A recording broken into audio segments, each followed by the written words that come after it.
अस्सलाम वालेकुम नाज़रीन। प्रोग्राम तवाना पाकिस्तान शायगान के साथ में मैं हूं आपका मेज़बान डॉक्टर आमिर महमूद। नाज़रीन, आज बड़ी खुशी हो रही है कि अपने आबाई शहर लाहौर में मौजूद हूं और जिस मौजू पर हम गुफ्तगू करने जा रहे हैं वो ख़वातीन के लिए बहुत दिलचस्पी का बायस होगा, क्योंकि इसमें हम डिस्कस करेंगे कि ख़वातीन में जो खून की कमी, जिसे हम एनीमिया कहते हैं, और दूसरी जो ग़िज़ाई किल्लत और उसके जो असरात उनकी सेहत के ऊपर और आने वाली ज़िंदगी में प्रेगनेंसी के दौरान जब हमल वाली स्टेज आती है उस दौरान जो मनफी असरात मुरतब हो रहे होते हैं, तो उसके ऊपर हम गुफ्तगू करेंगे। उसकी वजूहात क्या हैं, उससे बचाव कैसे मुमकिन है, उसका इलाज कैसे किया जाता है। तो ये तमाम पहलू जो है नाज़रीन वो ज़ेर बहस होंगे। और जिन एक्सपर्ट को हमने स्टूडियो में दावत दी हैं वो हैं doctor Fatima Shahbaz, consultant gynaecologist and obstetrician, DHA hospital, W block, defence. Welcome to the show doctor साहिबा। थैंक यू सर, आपका बहुत बहुत शुक्रिया बुलाने के लिए। आप माशाल्लाह वहाँ पर गायनी ऑप्स की प्रैक्टिस कर रही हैं, अमराज़ ज़च्चा व बच्चा, जी सर। सकीर उर्दू में हम उसे कहते हैं। तो हर तरह की ख़वातीन आपके पास आ रही होती हैं, तो आपकी क्या ऑब्जर्वेशन है कि क्या क्या मेल न्यूट्रिशन या ग़िज़ाई किल्लत की वजह से कौन कौन सी जो उनमें इम्प्लिकेशंस आ रही होती हैं सर ख़वातीन के अंदर एक्चुअली से? जो हमारा आज का टॉपिक है बेसिकली, जिसमें हम खून की कमी या ग़िज़ाइयत की कमी को डिस्कस करना चाह रहे हैं, जो हमारी पाकिस्तानी पॉपुलेशन है ना, उसमें तकरीबन हर दूसरी औरत में ये मसला पाया जाता है। बेशक वो हामला हैं या वैसे हैं, तकरीबन हर दूसरी औरत में ये इशू है। और जब कोई हमला औरत हमारे पास आती हैं तो उनमें जो पुरानी ग़िज़ाइयत की कमी होती है वो वाज़ह हो जाती है, बिकॉज़ तब उनके टेस्ट करवाए जाते हैं, उससे पहले वो इसको फॉलो ही नहीं कर रही होती, वो घर में एक रूटीन इग्नोर कर रही एक्टिविटी होती है ना। इग्नोर कर रही होती हैं। एग्जैक्टली। तो ये एक चीज़ होती है। जैसे हमारे पास पेशेंट आते हैं जो मोस्ट कॉमनली आते हैं, उनमें फौलाद की कमी होती है, विटामिन डी, कैल्शियम लेवल ये कम हुआ होता है, प्रोटीन लेवल्स उनके कम हुए होते हैं, फोलेट, विटामिन B12, मैग्नीशियम, इनकी कमी बहुत ज़्यादा देखने में आती है हमारे माशरे में। और ये आप बता रही हैं कि जनरली तमाम ख़वातीन के अंदर ही हर दूसरी खातून मतलब इसका जी शिकार सर, है, हर तो फिर दूसरी खातून इसका शिकार है, बिकॉज एक तो वो अपनी डाइट का ध्यान नहीं रखती, वो ख्याल नहीं रखती, उनका ज़्यादा फोकस अपने ख़वातीन घर में पे वैसे होता भी है। कुर्बानी का जज्बा कुछ जी ज़्यादा सर। डोमिनेट करता है। तो माएँ जो हैं वो बच्चों के लिए सब कुछ करती हैं जी और सर, अपने लिए शायद इतनी तवज्जो अपने ऊपर नहीं कर रही उनका होती। ज़्यादा फोकस सर अपनी फैमिली, अपने बच्चों पर होता है। अपनी एग्जैक्टली। डाइट वो तब अपनी डाइट पे एंड पे आती हैं, जो एंड में बचता है ना, वो हमारे ख़ानदान माशरे में एक है कॉन्सेप्ट कि अच्छा पहले सब खा लें फिर मैं खाऊंगी या मैं फिर देखूंगी। बाकी हमारा थोड़ा सोशो इकोनॉमिक पावर्टी का लेवल भी है, वो भी थोड़ा सा डिस्टर्ब कर देता है। हाँ, ये हमारे जो माशरती रवैये हैं ना, ये भी कुछ ऐसे हैं कि जिसमें ख़वातीन बेचारी जो है ना वो गफलत का शिकार हो जाती हैं कि पहले घर के दूसरे अफराद पूरे होंगे और उसके बाद जनाब उसने, और एट टाइम्स वो बेचारी कुछ भी इतनी ज़्यादा फूड इंटेक भी ज़्यादा नहीं होता। फूड इनटेक भी एक तो ज़्यादा नहीं क्वालिटी होता। Of food, number two quantity of food, हाँ तो जी सर, दोनों तरह दोनों से कॉम्प्रोमाइज़ हो रहा दोनों होता है ना। कंपनसेट होते हैं सर। और एक और चीज़ ऐड ऑन कर देती है, द वे ऑफ कुकिंग। हमारे यहाँ पर एक बड़ी प्रैक्टिस है ओवर कुक ओवर करना कुक चीज़ों करने का। को, तो उससे भी जो उसकी न्यूट्रिटिव वैल्यू है वो कम हो जाती है। और फ्रेश फ्रूट्स एंड वेजिटेबल पहले तो लोगों की खुराक में ज़्यादा होते थे, अब कमी आ गई है। लोग जो हैं वो आर्टिफिशियल फूड की तरफ जो हैं वो ज़्यादा जाना शुरू हो गए हैं। फिर एज ए फ़ीमेल आप देखें, एक अल्लाह की तो कुदरत है कि हर महीने खातून को माहवारी आनी होती है, उसमें भी एक ब्लड लॉस जी बिल्कुल। लगातार होता रहता है ना। फिर कुछ लोगों में मैदे के मसाइल होते हैं और आंतों में जज्ब नहीं होता आयरन, या भी कोई भी इस तरह विटामिन जज्ब नहीं होते, तो वो भी हमारे लिए एक एड ऑन सा एलिमेंट हो जाता है। दूसरा एक प्रैक्टिस ये भी है कि लोग बीमार होते हैं ना, वो आते ही नहीं है हॉस्पिटल, वो अच्छा, तब ये तो आते हैं। खैर मैं, मेरा ख्याल है कि 300 प्लस टॉक शोज कर चुका हूँ, तो तमाम डॉक्टर साहिबान का एक गिला जो लोगों के साथ होता है वो यही होता है कि बड़ी से बड़ी ख़तरनाक बीमारी होती है और आखिरी स्टेज के ऊपर जी सर। लोग दौड़ लगाते हैं और फिर डॉक्टर के पास जाते हैं और इनिशियली बिल्कुल ओवरलुक करते रहते हैं सर वो इसको। ओवरलोड करते रहते हैं, घर में खातून को सांस भी चढ़ रहा होता है, उसे काम भी नहीं हो रहा होता, बैठे बैठे वो पीली और एकदम से छाती के दर्द की कंप्लेन भी कर रही होती है, मगर वो अस्पताल नहीं आती। वो अस्पताल तब आती है जब उसकी जो होती है ना नौबत, उसकी बर्दाश्त ख़त्म हो चुकी होती है। एग्जैक्टली इसी तरह ही है। और हमला औरत हमारे पास जब आती है तो हम टेस्ट कराते हैं, तो जब हम टेस्ट कराते हैं फिर हम पे चीज़ें ज़ाहिर होती हैं कि अच्छा ये भी कम है, ये भी कम है। सबसे ज़्यादा कॉमन चीज़ जो हमारे पास माशरे में है वो फौलाद की कमी है, एग्जैक्टली। जो बहुत ज़्यादा आती है। अच्छा, चलें फौलाद की कमी के ऊपर ही बात करते हैं। तो इसकी वजह से एनीमिया हो रहा हाँ होता जी है, तो हमारे कोई इदाद-ओ-शुमार हैं आपके पास कि पाकिस्तान में कितनी ख़वातीन जो हैं वो ख़ास तौर पर वो जो चाइल्ड बेयरिंग एज में हैं?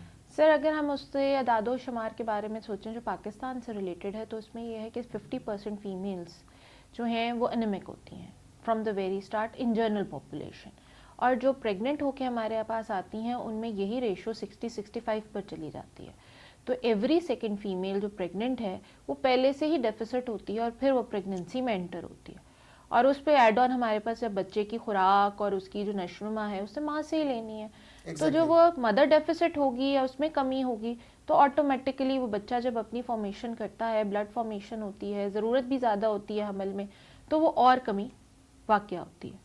एग्जैक्टली वो फिर जाहिर बात है कि अब एक नई जान भी पनप रही है और उसको भी ग़िज़ाई उसकी ज़रूरत होती है। अच्छा डॉक्टर साहब, इसमें मेन कॉजेज़ अगर हम सीधा सीधा अगर बाइफरकेट करना चाहें, ख़ास तौर पर आयरन डेफिशिएंसी एनीमिया की, तो उसमें वो आपके ऑब्जर्वेशन में क्या आई हैं? सर एक तो डाइट डेफिसिट होती है, सेकंड चीज़ जो है हमारे पास आती है वो ये है कि फ़ीमेल की मंथली साइकिल आ रही है, थर्ड चीज़ ये आती है कि हमारे माशरे में ना स्पेसिंग, बर्थ स्पेसिंग नहीं है। एक औरत एक बच्चा पैदा करती है, साथ ही साथ वो दूसरे बच्चे की तरफ चल पड़ती है, 1 साल 1.5 साल का भी वक्फा यूजुअली लोग नहीं करते हैं। जिस्मानी जो ग़िज़ाई किल्लत हाँ जो पूरी ही नहीं होती के नतीजे में हो चुकी हुई है वो भी पूरी नहीं हो पाती। हाँ जी, वो बेचारे उसके लेवल्स रिकूप होते नहीं है जी सर, और नेक्स्ट प्रेगनेंसी आ जाती है। दूसरा, चाय कॉफ़ी का इनटेक बहुत फ्रीक्वेंटली लोग ना खाने के बाद करते हैं, ये कह के जी हमें खाना हजम हो जाएगा, वो भी फलाद को अब्जॉर्ब नहीं होने देता, क्योंकि हमारा जो है बाकी हम मल्टीविटामिन्स के अगर कोई सप्लीमेंट्स भी ले रहा हो तो वो रॉन्गली ले रहे होते हैं, वो कैल्शियम आयरन एक साथ जो जो उनके पास होता है वो साथ ले लेते हैं, कुछ लोग तो चाय और दूध के साथ ले लेते हैं, तो उसका भी अब्जॉर्प्शन नहीं होती। तो मेन वजूहात जो इस तरह की आती हैं। साथ एक और चीज़ आ जाती है कि पेट में ना कुछ लोगों के कीड़े भी होते हैं, बिकॉज हाँ जी, और डीवर्मिंग तो होती डीवर्मिंग इधर होती कोई नहीं है, तो वो एक एड ऑन चीज़ आ जाती है। बाकी आंतों में अब्जॉर्प्शन, अगर खुदा ना खास्ता किसी को कोई बीमारी है कुछ है, वो तो साइड पे अब चल ही रहा है, बट मेनली ये कॉजेज होते हैं सर। वैसे आप क्या रिकमेंड करती हैं ख़वातीन को, क्योंकि हमारी इस वक्त ज़्यादातर जो हैं वो ख़वातीन ही ये प्रोग्राम देख रही होंगी, डीवर्मिंग के हवाले से कि किस एज के ऊपर एक सिंगल डोज मेरा ख्याल ट्रीटमेंट होता है? ये सर ये बेसिकली नहीं, बच्चों में तो सर डीवर्मिंग के लिए सिंगल डोज होती है, फीमेल्स के लिए अडल्ट एज में 3 डेज़ के लिए टैबलेट दी जाती हैं। और डीवर्मिंग का ये होता है कि अगर किसी का ऐसा एक्सपोजर है कि किसी लोगों को और चीज़ों की क्रेविंग है, या गांव के एरिया में नंगे पैर आप खेतों में फिर रहे हैं, तो डीवर्मिंग करवा लेनी चाहिए, कर लेनी चाहिए। अपने कंसल्टेंट से, डॉक्टर से रब्ता करें, वो खुद ब खुद आपको गाइड कर देगा।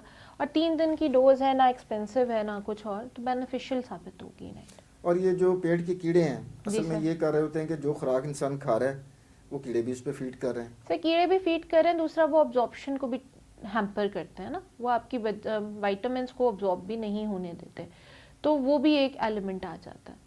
अच्छा डॉक्टर साहब, आपके पास एक खातून है जो कंसीव करके आई है, जी जी सर, आपने उसके ब्लड लेवल चेक किए, आपको बड़ा स्वेयर उसमें एनीमिया दिखाई दी है। अब उसकी अपनी सेहत के ऊपर और वो जो परवरिश पाने वाला बच्चा है उसकी सेहत के ऊपर क्या मनफी असरात हो सकते हैं? लेकिन सर जब मदर आती है ना हमारे पास, जिनके अंदर ऑलरेडी खून की कमी होती है, तो मेन प्रॉब्लम ये होती है कि उनको सांस चढ़ना बहुत फ्रीक्वेंट होता है, हाथ पैर उनके जो होते हैं वो सुन रहते हैं सारा टाइम, चेहरे पे एक पिलाहट सी रहती है, कभी कभार वो छाती के दर्द की कंप्लेन, दिल की धड़कन बहुत तेज़ महसूस होने की कंप्लेन हमारे पास जाहिर करती हैं कि मैं हर वक्त थकी हुई रहती हूँ, मैं हर वक्त चिड़ी हुई होती हूँ, मेरे से कोई काम नहीं होता, मैं अपने काम नहीं कर सकती, जो मेन एक औरत को कंप्लेन होती है इन जनरल। उसके अलावा जो साइड पे एज अ डॉक्टर हम देखते हैं वो ये है कि जिनके अंदर इस तरह खून की कमी होती है वो उनके दिल पे भी एक स्ट्रेस आता है, रिमेनिंग जो ब्लड है वो ओवर सर्कुलेट करता है तो हार्ट पे इम्पैक्ट आता है, इसके साथ साथ उनके गुर्दों पे भी असर आता है, क्योंकि बॉडी ने वही ब्लड सर्कुलेट करना है ना, ऑक्सीजन सप्लाई बच्चे को जाते हुए भी कम होती है। साथ साथ इस तरह की औरतें जिनमें ऑलरेडी खून की कमी हो, खुदा न खास्ता अगर उनमें बच्चे की पैदाइश के टाइम पे बहुत ज़्यादा खून की ब्लीडिंग हो जाए तो उनकी जान को भी ख़तरा हो जाता है, एक पेचीदगी डेवलप हो जाती है, और मोस्टली जिनमें खून की कमी होती है उनमें ये चांसेस ज़्यादा होते हैं। अच्छा, ये तो दो धारी तलवार हो गई ना, कि जिसमें खून की कमी है उसमें प्रेगनेंसी का या जो उसकी डिलीवरी का कॉम्प्लिकेशन भी बढ़ गई, जिसके जी सर बढ़ गई, सी सेक्शन करना पड़ा, और सी सेक्शन में फिर मजीद खून का लॉस हुआ। जी सर, वो ब्लड लॉस तो अब जैसे है ना, वो सी सेक्शन ना भी हो, नॉर्मल डिलीवरी में भी ब्लड लॉस होता है। Exactly. क्योंकि जब डिलीवरी होनी है, बच्चेदानी ने सुकड़ना है, तो जिनमें खून की कमी होगी उसमें वो ग़िज़ाइयत में कमी की वजह से वो फैक्ट एक ये भी आता है कि बच्चेदानी सही तरीके से सुकड़ती नहीं है और रिजल्ट में बहुत हेवी ब्लीडिंग होती है। तो जो एक औरत अगर उसकी अपने रिजर्व्स होंगे तो ही वो अपने आप को सपोर्ट कर सकेगी ना। अगर वो पहले से ही स्वेयर कमी के साथ आए और डिलीवर हो, खुदा ना खास्ता उसको और ब्लीडिंग हो जाए, तो फिर तो वो कंपनसेट हो जाती है। कहने का मतलब है एक हद तक उनकी जान को भी खतरा लाहक हो जाता है। जहाँ पर अगर आप बच्चों की बात कर लें तो कभी कभी हमल ज़ाया हो जाता है, बच्चों का वज़न वगैरह जो है वो बहुत कंपनसेट होता अच्छा, है। प्रीमेच्योर भी हो सकता है इसमें जी भी? सर, प्रीमेच्योर भी होते हैं। और प्रीमेच्योर के अलावा ये भी इम्पैक्ट आता है कि अगर पूरे दिनों में बच्चा पैदा हो तो उसका भी वेट कम होता है। यानी एक बच्चे का अगर एक आम रूटीन में 2.5 to 3 kg को हम अच्छा वेट कंसिडर कर रहे हैं, तो ये बच्चा कम वेट के साथ होगा, उसकी ग्रोथ भी रिस्ट्रिक्ट हो सकती है। इवन आप कह लें कि उसके हाथ पैर पाँव अपनी एज से, जो उसकी बॉडी लेंथ है वो कम वेट की होगी, उसकी ग्रोथ कम होगी, बिकॉज मदर में वो डेफिसिट है। सेम गोज इसी तरह बच्चे डिलीवरी के बाद भी फिर उनको मसाइल्स का वाकया तो डॉक्टर सामने साहब भाई, आता ये जो है। फॉलिक एसिड होता है ये कितना इंपॉर्टेंट होता है? क्योंकि न्यूरल ट्यूब डिफेक्ट्स भी एक बहुत कॉमन कॉम्प्लिकेशन बच्चों में हो सकती है, जो कि शायद नाकाबिले तलाफी नुकसान होता है बच्चे जी के सर। लिए। उस पर भी ज़रा रोशनी डालिएगा। सर फॉलिक एसिड एक बहुत अहम, आप अगर देखें तो एक बहुत अहम अहमियत का हामिल होता है, क्योंकि ना सिर्फ इसने, एक तो इसका काम यह है कि जो खून भी बनता है ना उसमें भी फॉलिक एसिड का रोल है, उसमें भी फॉलिक एसिड जो है वो खून बनाने में मदद देगा। दूसरा, जब फीमेल प्रेग्नेंट होती है तो शुरू के 3 महीने में जब बच्चे का दिमाग, उसकी रीढ़ की हड्डी, हर चीज़ बन रही होती है, तो उसमें एक बहुत important role folic acid play कर रहा होता है। इसलिए हमारी रिकमेंडेशन होती है कि जो भी प्रेग्नेंट औरत अगर कोई प्लान कर रही हैं, प्री प्लान, तो प्रेगनेंसी से कम 1 महीना पहले फॉलिक एसिड लें। यूजुअली हम 3 मंथ्स रिकमेंड करते हैं, मगर minimal 1 month before hand folic acid लेना बंद शुरू करें।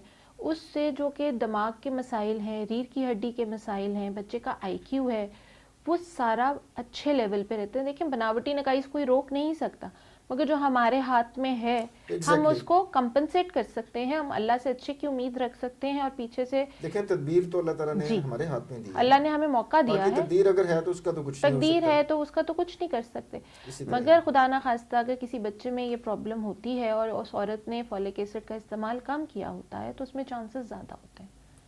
अच्छा, आप वैसे तो जो आयरन रिच जो फूड्स हैं जिसमें फुलाद भरपूर होती है, अनफॉर्चुनेटली वो कुछ महंगी भी हैं, जी सर, मतलब फल गोश्त वगैरह जो हैं, और गुर्बत इस मुल्क में बहुत बड़ा बहुत एक ज़्यादा मसला है। है। लेकिन आप जिस एरिया के अंदर प्रैक्टिस कर रही हैं तो शायद वहाँ पर इतना ज़्यादा इम्पैक्ट इसका ना हो। तो आइडियली अगर इस पॉइंट को अगर हम लें तो डिफेंस जैसे एरिया में जो बच्चियाँ आपके पास आती हैं, जो जिनकी नई नई शादी हुई होती है, तो उनका तो आयरन लेवल बिल्कुल परफेक्ट होने चाहिए। उस बारे में आपका क्या एक्सपीरियंस सर है? लोग डाइटिंग करते हैं, फीमेल्स डाइटिंग करती हैं, डाइट इनटेक बहुत कम वेट होता है, कॉन्शियस बहुत वेट ज़्यादा। कॉन्शियस होती हैं।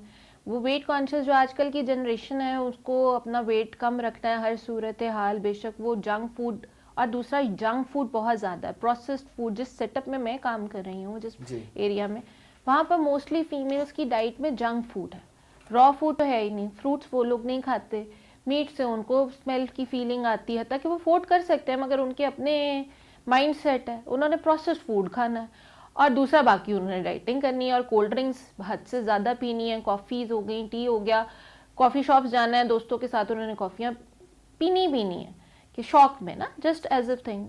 तो उसका नतीजा ये होता है कि आयरन की डेफिशिएंसी उनमें भी पाई जाती है। अच्छा, इंटरेस्टिंगली आयरन की डेफिशिएंसी हो रही है और फैट ज़्यादा होती जा रही हाँ है। जी सर, वो ये एक बड़ा प्रोसेस, ज़्यादा अजीब सा पैराडॉक्स है कि मुल्क गरीब है और जो बीमारियां हैं वो अजीब सी हैं, और उसमें जिस अमीर लोगों में चले अफोर्डेबिलिटी का इशू नहीं है, लेकिन उसमें तरजीहात उनकी इस तरह की हैं कि वो अपनी सेहत का बेड़ा गर्क इस वजह से कर रहे हैं। सर लाइफस्टाइल चेंज हो गया ना। जो अमीर लोग हैं, जो फाइनेंशियली थोड़े स्टेबल हैं, वो पूरी पूरी रात जागते रहते हैं, आपके हार्मोन्स लेवल उस वजह से डिस्टर्ब हो जाते हैं। उसके ऊपर फिजिकल एक्टिविटी नाम की मोस्टली चीज़ कोई नहीं है, अगर है भी तो कुछ लोग जिम वगैरह कर रहे हैं, मोस्टली लोग कुछ भी नहीं कर रहे, they just like to take food और वो वहीं बैठे रहते हैं या अपनी रूटीन की एक्टिविटी। बाकी ये मोबाइल, टीवी, इन्होंने और माशाल्लाह से एक रिस्ट्रिक्टेड डाइट कर माहौल कर दिया ना। पहले ये एग्जैक्टली। नहीं था कि आप एक बच्चा, अब आप देखें एक बच्चा बैठा होता है, मोस्टली उसके हाथ में मोबाइल होता है और वो सारा 2-2, 3-3 घंटे वो उसी में या इंडोर एक्टिविटी में मसरूफ होता है। कोई आउटडोर एक्टिविटी उस तरीके से नहीं रही, उसकी वजह से वेट गेन है। एग्जैक्टली। और जो जिन चीज़ों की होनी चाहिए, पूरा होना चाहिए, जैसे आयरन हो गया, कैल्शियम हो गया, विटामिन डी हो गया, वो अच्छा, विटामिन डी के हवाले से आप क्या कहती हैं?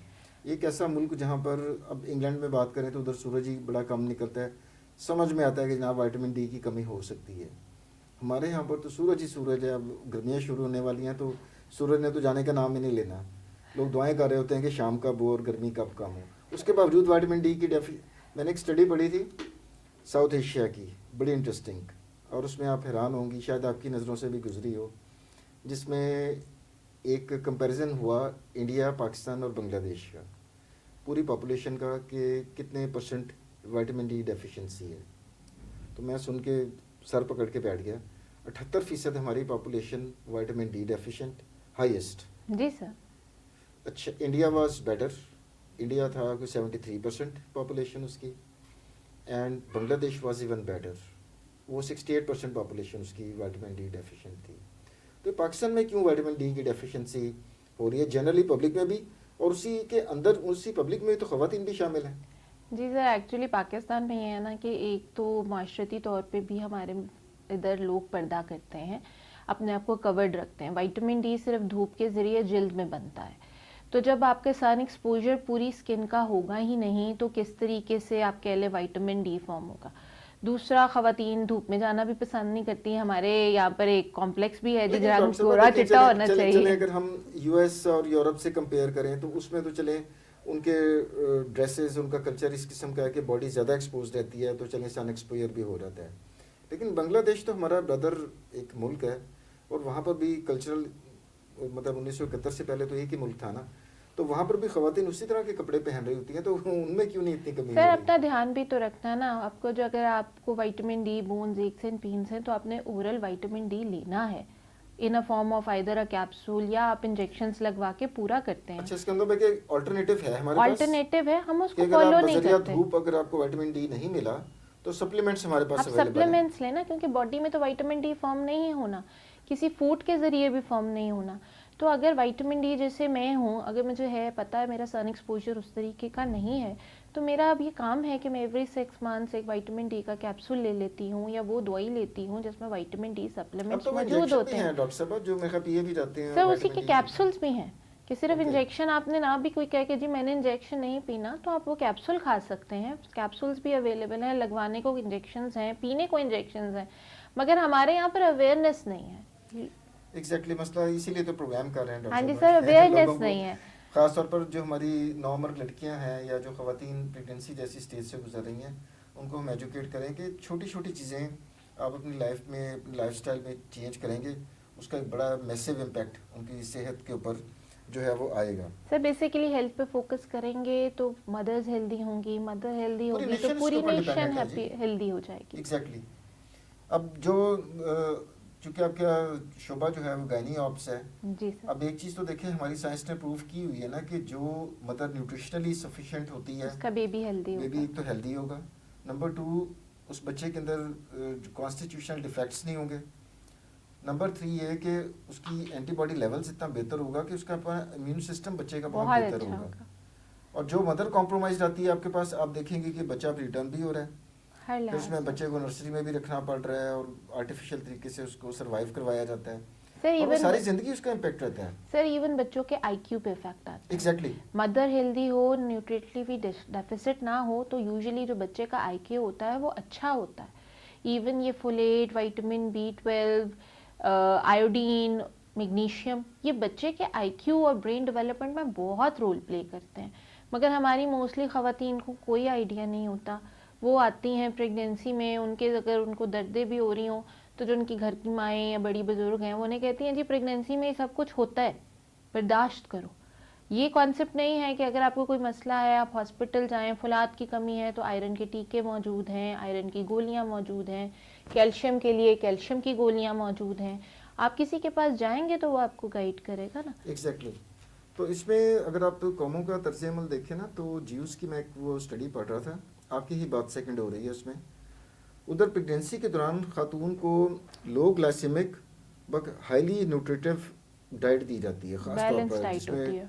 ड्राई फ्रूट्स और वो बहुत ज़्यादा शामिल होते हैं, कि वो जो प्रेगनेंसी के दौरान जो एडिशनल न्यूट्रिशनल रिक्वायरमेंट है उसको पूरा करने के लिए। और आप देखें कि ज्यूज़ जो हैं वो मेंटली कितने ज़्यादा स्ट्रांग होते हैं। सर उनके तो सेटअप में ये भी है कि अगर कोई खातून प्रेग्नेंट होती है तो वो उसकी डाइटरी डेफिशिएंसीज को पूरा करने के लिए एक्स्ट्रा इनकम सोर्स उनको उस वक्त प्रोवाइड भी एग्जैक्टली करते हैं, सोर्स ऑफ फूड भी प्रोवाइड करते हैं। इवन आप हॉस्पिटल जाएं तो फॉलोअप्स के लिए उनके लोग घरों में आते हैं, वो आपको आके पूछते हैं या आपको फॉलो करते हैं अगर आप फॉलोअप के लिए नहीं आए। हमारे यहाँ का थोड़ा सा प्रॉब्लम ये भी है कि जो हेल्थ सिस्टम है वो थोड़ा सा या तो गवर्नमेंट सिस्टम है या थोड़ा एक्सपेंसिव है, तो लोग बचत के चक्कर में भी कि कोई ऐसी बात नहीं है, कुछ नहीं है, वो थोड़ा सा इग्नोर हो जाता है। एग्जैक्टली काफ़ी खैर हमारे यहाँ के जो स्टेट ऑफ अफेयर्स है वो तो बड़ी कॉम्प्लेक्स और मल्टी फैक्टोरियल इन ओरिजिन है। दूसरा सर बेसिक फूड्स हमारे फोर्टिफाइड नहीं होते, यानी कहने का मतलब है उसमें एडेड जैसे विटामिन डी लोग दूध में ऐड कर देते हैं, इस तरह की छोटी छोटी चीज़ें ना वो न्यूट्रिटिव वैल्यू पूरी करने के लिए अपनी चीज़ों में आइटम्स में गवर्नमेंट की तरफ से होता है कि आप ऐड कर दें, वो हमारे पास अभी इतना फोकस्ड नहीं है, वो होना चाहिए। यहाँ पर मेरा ख्याल है कि सिर्फ अभी तक आयोडीन की आयोडीन एडेड है, फोर्टिफिकेशन हो रही है, वो भी नमक के अंदर। हाँ जी सर, उसके अलावा किसी चीज़ की नहीं। अगर आप बाहर के किसी मुल्क में जाते हैं वहाँ पर विटामिन डी की, कैल्शियम की फोर्टिफिकेशन की जाती है। अच्छा डॉक्टर साहब, ये इक्लेम्शिया, प्री इक्लेम्शिया, ये जो ब्लड प्रेशर डेवलप हो जाता है कुछ खवातीन में प्रेगनेंसी के दौरान, उसमें भी एनीमिया का कोई लिंक बनता है? उस वजह से भी होता है? सर रिस्क बढ़ जाता है, जो बढ़ फीमेल एनेमिक होती हैं उनमें प्री इक्लेम्शिया होने का रिस्क बढ़ जाता है। ये इवन आपके पास जो पेशेंट विटामिन डी डेफिसिट होते हैं उनमें भी हाइपरटेंशन डेवलप होने का रिस्क बढ़ जाता है। अनीमिया आप कह लें ओवरऑल एक फीमेल को हर लेवल पे कॉम्प्रोमाइज़ करता है, उसमें हर मेडिकल डिसऑर्डर का तकरीबन रिस्क बढ़ जाता है, कार्डिक डिजीजेस का रिस्क बढ़ जाता है, ओवरऑल आपकी बॉडी कॉम्प्रोमाइज्ड है ना, तो जो जो सिस्टम ओवर एक्ट करेगा, ओवरवर्क करेगा, वो कॉम्प्रोमाइज़ होता जाएगा क्योंकि उसने उसी ब्लड के ऊपर काम करना है। एग्जैक्टली। और पोस्टमार्टम हेमरेज, वो जो डिलीवरी के बाद खवातीन में मतलब खून का फालतू अखराज जो हो रहा होता है, उसका भी कोई लिंक बनता है फिर? जी सर, पहले से जितनी एनीमिक जैसे है और मैंने पोस्टमार्टम हेमरेज भी हो गया, जी सर, तो फिर तो वो क्रिटिकल हो जाती है जैसे ही सर खातून मैंने जो है। पहले भी बात की है कि अगर डिलीवरी के दौरान ज़्यादा खून पड़ जाए जिसे हम पोस्टमार्टम हेमरेज कहते हैं, उस सूरत में मदर अगर ऑलरेडी कंपनसेटेड होगी तो वो अपने रिजर्व्स ही नहीं रखती ना, तो वो उसकी इतनी पेचीदगी डेवलप हो सकती है कि उसकी जान को भी खतरा हो सकता है।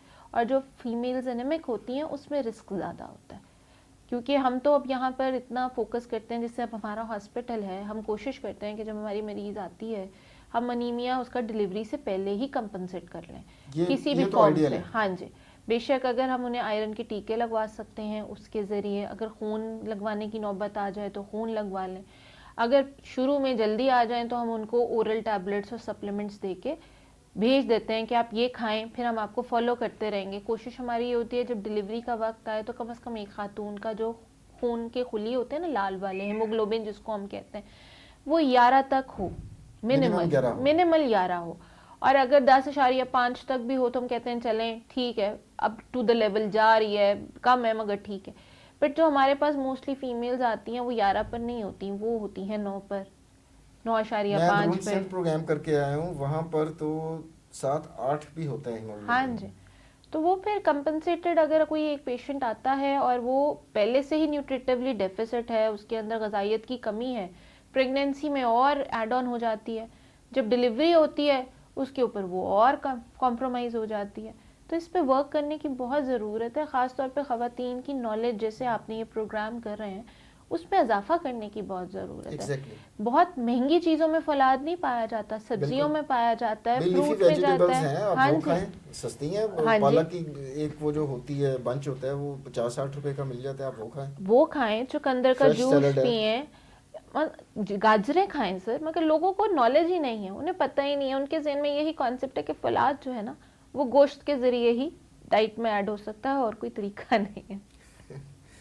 अच्छा, इसमें डॉक्टर साहब अब पेशेंट आपके पास आई है खातून, वो प्रेग्नेंट भी है और एनीमिक भी है। जी सर। अब तरीका इलाज हमारे पास क्या क्या ऑप्शंस क्या क्या होती हैं? गोलियां होती हैं, इंजेक्शन होते हैं, या कुछ केसेस में हमें खून भी लगाने की जरूरत पड़ सकती है? सर बेसिकली ये डिपेंड करता है, जब मरीज़ आता है ना हम सबसे पहले ये कॉज ढूंढते हैं कि उसके अंदर खून की कमी है क्यों। फलाद की वजह से है, फोलेट की वजह से है, विटामिन B12 है, या कोई ज़रिया है जिससे खातून पहले खून को लॉस करती रही हैं, यानी उनको ब्लीडिंग ज़्यादा थी या बवासीर, नक्सीर, कोई भी ऐसा इशू हो सकता है। वंस हमें वो डायग्नोज हो जाए तो हम उस चीज़ को लेकर उन लेवल्स को ट्रीट करते हैं।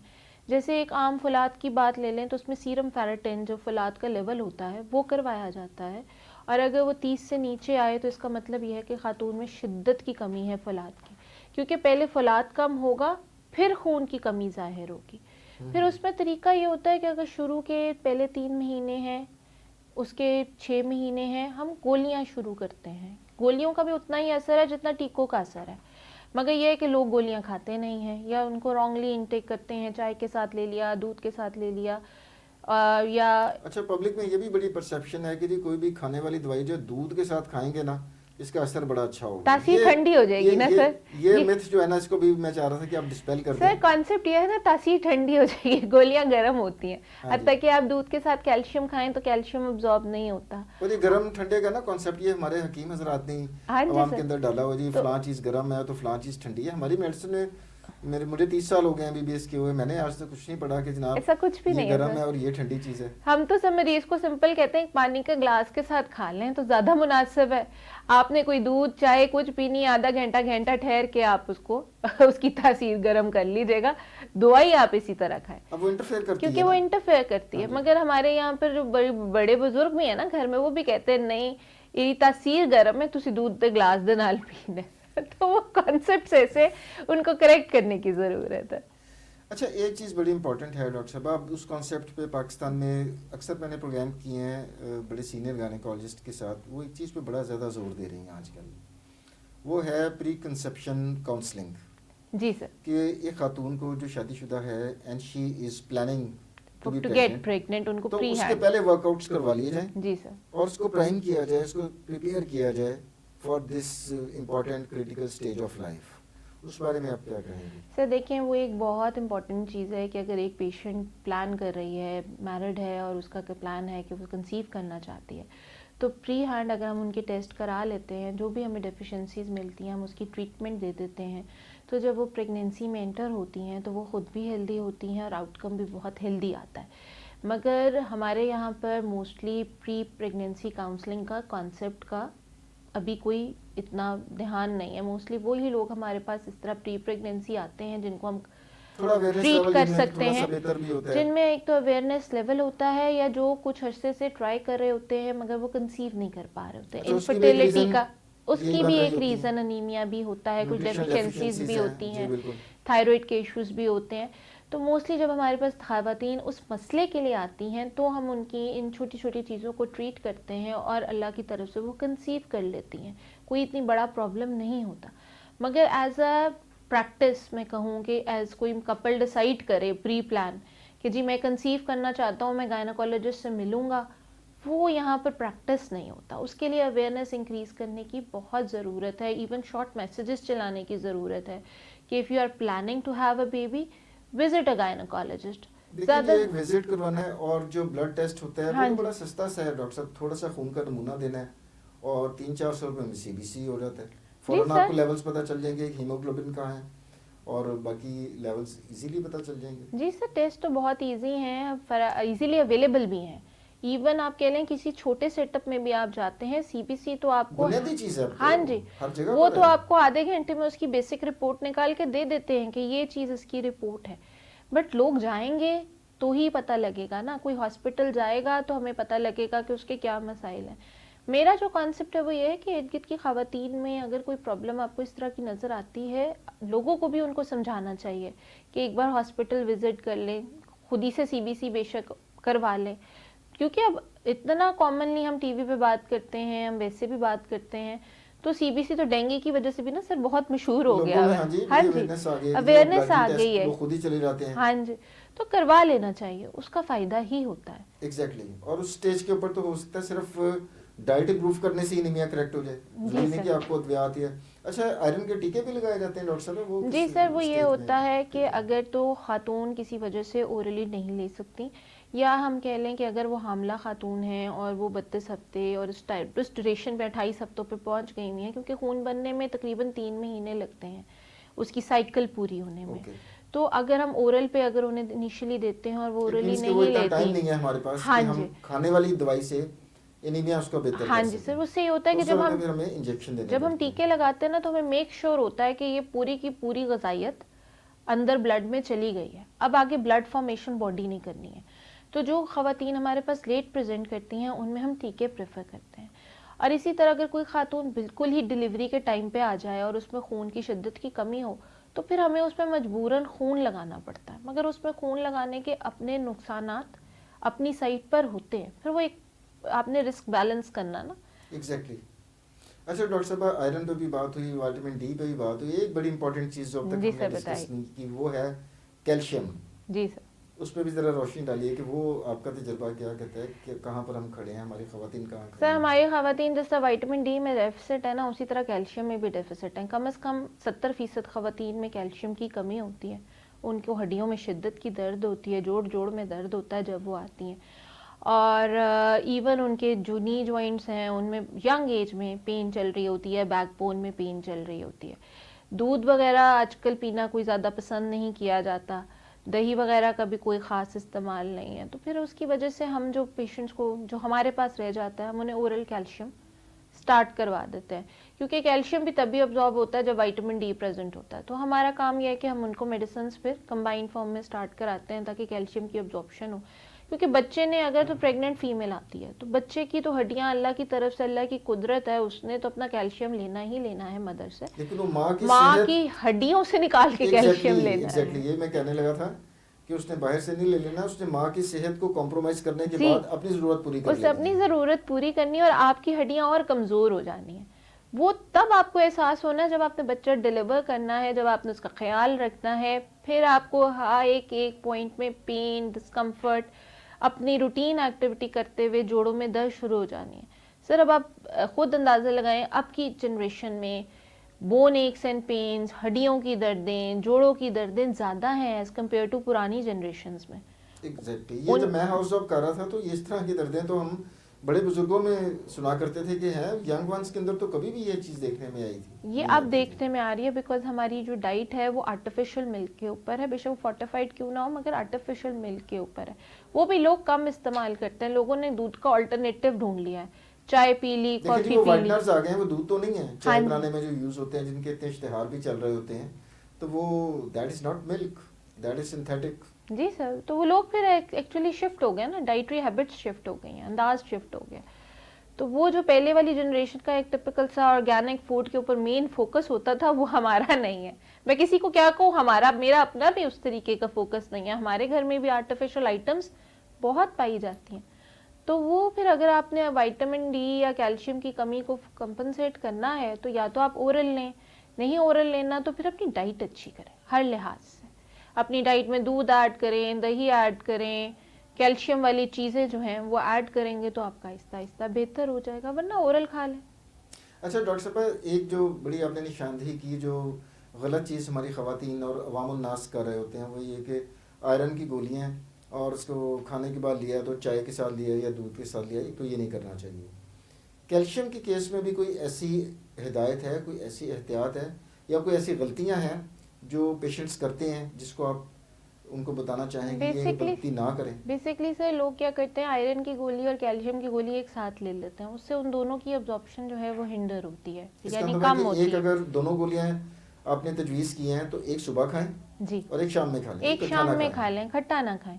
तो अक्सर औकात दवाइयाँ लोग ले रहे होते हैं मगर वो एक साथ क्योंकि भूल जाते हैं ना लोग, तो उन्होंने एक रखा होता है कि जो जो लेना और है वो आसानी एक भी साथ है, है, एक दफ़ा ही खा लिया जी। एक बार ही ले हाँ लिया। जी। तो जो हमारी हिदायत होती है मरीज़ को ख़ास तौर पे कहते हैं कि फौलाद की गोली आप दोपहर में ले लें, तो आप कैल्शियम की गोली आप रात में ले लीजिएगा, और इनमें दूध और चाय का इस्तेमाल की बजाय पानी के गिलास से लें और आधे घंटे का वक्फा कर लें। आप जो भी लेना चाहते हैं आधे घंटे बाद ले लें, क्योंकि जब स्टमक में चीज़ जानी है उसके अब्जॉर्ब होने में, आगे आंतों में जाके उन्होंने अब्जॉर्ब होना होता है, तो उसको टाइम मिलना चाहिए।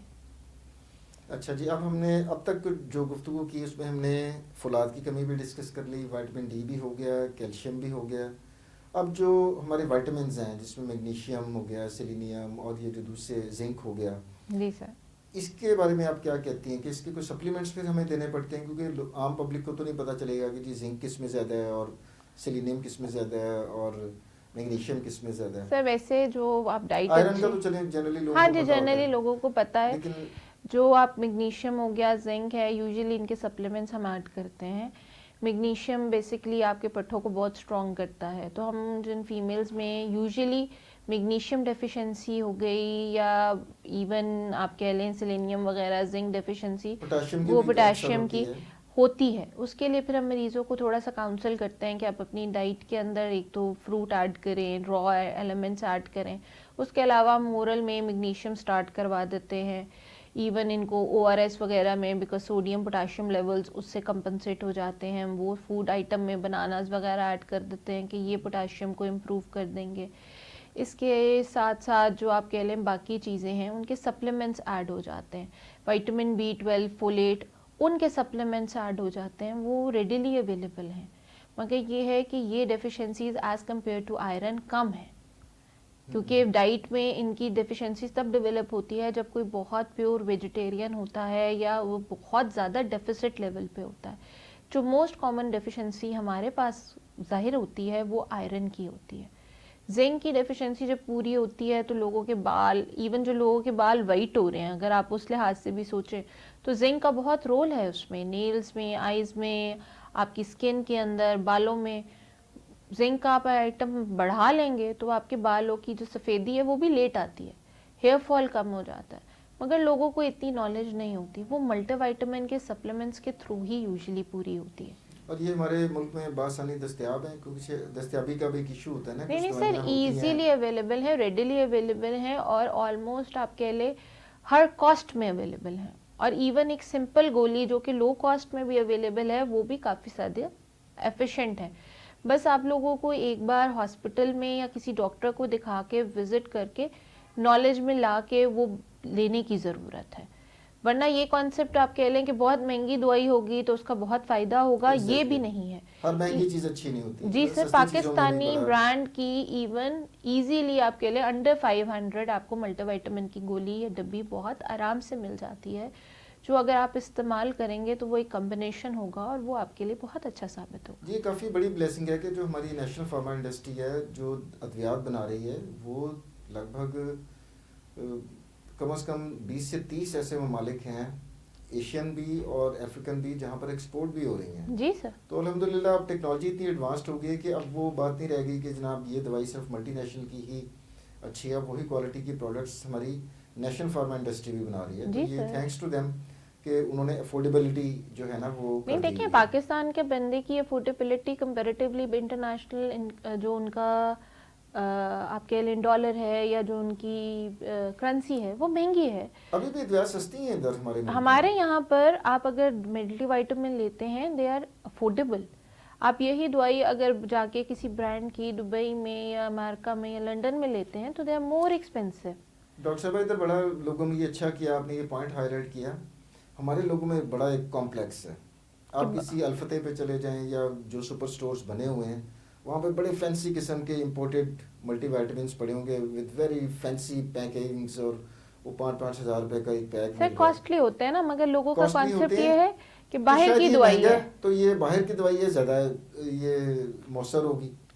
तो मैं चाहूँगा इसके ऊपर भी रोशनी डालेंगे, वो खामखा इतने पैसे क्यों ज़ाया कर रहे हैं। सर मैंने तो ये बात पहले भी की है कि पाकिस्तान की दवाई की भी मोस्टली पाकिस्तानी ब्रांड्स की दवाइयाँ भी उतनी ही एफिशिएंट हैं जितनी बाहर की दवाइयाँ हैं। Exactly. और यूजुअली जब दवाई कोई आप खाते हैं तो इसमें से एक certain amount of level absorb होना होता है, बाकी तो आपका एक्सक्रीट हो जाना होता है, खारिज हो जानी है। तो रादर देन ये बगैर ये कॉम्प्लेक्स है थोड़ा सा हमारे सेटअप में कि बाहर से जो दवाई आएगी ना वो बहुत ज़्यादा इफ़ेक्टिव होगी, जो हमारी यहाँ की दवाइयाँ हैं वो शायद नकली हैं या जाली हैं, ऐसे होता नहीं है। हमने अपने मरीज़ों में पाकिस्तानी ब्रांड देने का बहुत कॉमन रिवाज है जो इजी टू अफोर्ड हो, और हमने इफेक्ट देखे हैं, खुद भी खा के देखे हैं, कोई ऐसी बात नहीं है। अगर आप उनको तरीके से इस्तेमाल करते हैं तो हर चीज़ पूरी रहती है। शर्त यह है आपने इस्तेमाल करनी है। वो दवाई सस्ती होती है ना तो आप इस्तेमाल भी नहीं करते, आप बोतल को साइड पे रख देते हैं। वो दवाई कदर ही नहीं होती ना, 200 रुपए का पैक है, कोई बात नहीं, लाइट लेते हैं लोग। अगर कोई 5000 का होगा तो वो बड़ा उसे उसको पता होगा कि उसने वो लिया है और 5000 खर्चे हैं तो उसने वो खानी है। ये कॉन्सेप्ट बड़ा है और लोगों को यहाँ पर होता है कि जी आपने हमें महंगी दवाई नहीं लिखी तो उसका असर नहीं आएगा। कितनी सस्ती गोलियां जो गवर्नमेंट की तरफ से भी फ्री आती हैं सर, इजीली रेडीली अवेलेबल। अच्छा, वो लोग उसको लिफ्ट नहीं करवाते, उसे छोड़ देते हैं। और महंगा कोई बहुत ज़्यादा आयरन प्रेपरेशन होगी, वो कहेंगे वाह जी वाह ये तो ज़रूर खानी है। सर हमारे पास डिफेंस में वो मरीज भी आता है जो आके कहता है कि आपने मुझे सस्ती दवाई लिख दी है, इसका तो असर ही नहीं आएगा। फिर आप उनकी तसल्ली के लिए उन्हें महंगा ब्रांड लिख के देते हैं। आपकी बात से मुझे क्योंकि एक मिसाल याद आ गई। मेरे एक दोस्त हैं, लाहौर में प्रैक्टिस कर रहे हैं, is a very famous cardiologist. तो एक पेशेंट उनके पास आए अपना मुआयना कराने के लिए। अब उस हॉस्पिटल में 5000 डॉक्टर की कंसल्टेशन फ़ी है। 5000 की कंसल्टेशन फ़ी पे की, उसने पूरी तरह से एग्जामिनेशन किया, ईसीजी करवाई, सारा कुछ परफेक्टली ऑल राइट।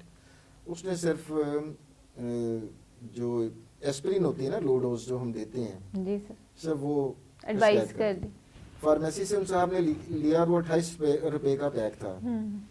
तो वो वापस आ गए, ही गॉट अनॉयड, गुस्से में आए, डॉक्टर साहब मैंने आपको इतनी फीस दी है, आपने ये 28 रुपए वाली गोली दे दी है। तो ये तो हमारा माइंडसेट है यहाँ पर।